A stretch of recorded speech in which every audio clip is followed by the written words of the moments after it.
Assalamualaikum warahmatullahi wabarakatuh. Perkenalkan, nama saya Muhammad Karumaini dari kelompok 2. Pada kesempatan kali ini saya akan mempresentasikan hasil belajar kami, yaitu tentang irigasi tanaman perkebunan. Komoditi tanaman perkebunan yang kami pilih adalah tanaman teh atau Camellia sinensis. Tanaman teh adalah spesies tanaman yang daun dan pucuk daunnya digunakan untuk membuat teh. Tanaman teh termasuk ke dalam genus Camellia, yaitu genus dari famili Theaceae. Metode irigasi yang kami gunakan yaitu metode irigasi curah atau sprinkle. Dengan menggunakan metode ini, para petani teh bisa menyiram teh secara merata.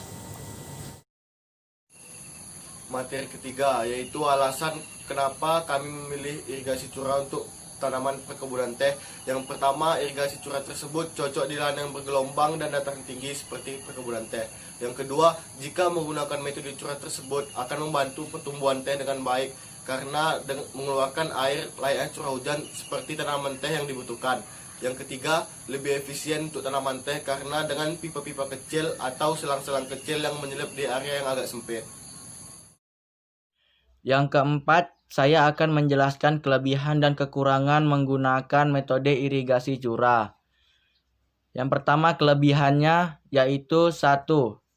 Dapat mengontrol tingkat pemberian air pada tanaman sehingga mengurangi pertumbuhan tanaman yang vegetatif dan memperbesar peluang pertumbuhan tanaman secara generatif yang mana akan meningkatkan produktivitas panen.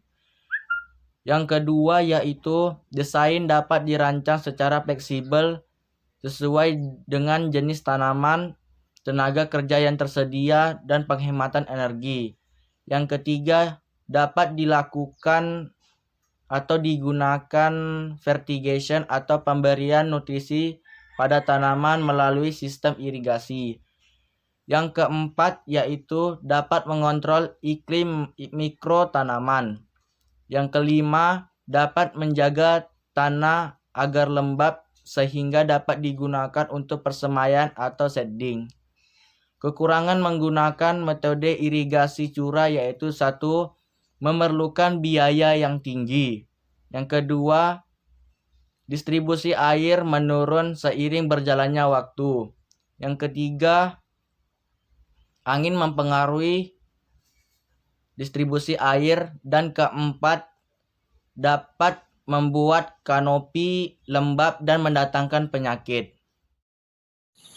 Materi kelima adalah alat pembuatan irigasi curah dan cara pembuatannya. Jadi, cara pembuatan irigasi curah kita memerlukan alat dan bahan. Alatnya yaitu adalah gunting dan pisau. Dan untuk bahannya cukup 2, yaitu lakban dan selang. Jadi, untuk selang tergantung dengan luas lahannya, mau ukuran berapa. Jadi, cara pembuatannya yang pertama sediakan alat dan bahan. Yang kedua adalah lubangi selang dengan menggunakan pisau ataupun gunting. Yang ketiga adalah untuk ukuran pelubangan minimal 10 cm ataupun 20 cm supaya air yang keluar cukup banyak.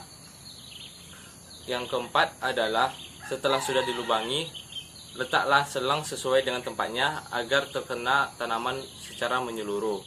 Kelima adalah tutup ujung selang agar air yang keluar cukup deras. Materi 6 yaitu kesimpulan mengapa kami membuat metode curah untuk tanaman perkebunan teh, yaitu dengan menggunakan metode curah ini kita bisa membudidayakan teh dengan baik dan mudah. Karena dengan menggunakan metode ini kita dapat menghemat air dan tidak kekurangan air lagi. Dan juga dengan menggunakan metode ini penyiraman dilakukan secara merata dan tidak ada tanaman yang tidak terkena air. Saran saya yaitu usahakan perhatikan nozzle yang digunakan, atur nozzle sesuai keperluan agar tidak kekurangan air. Sekian, terima kasih. Mungkin itu terhadap presentasi dari kelompok kami. Lebih dan kurang kami mohon maaf. Assalamualaikum warahmatullahi wabarakatuh.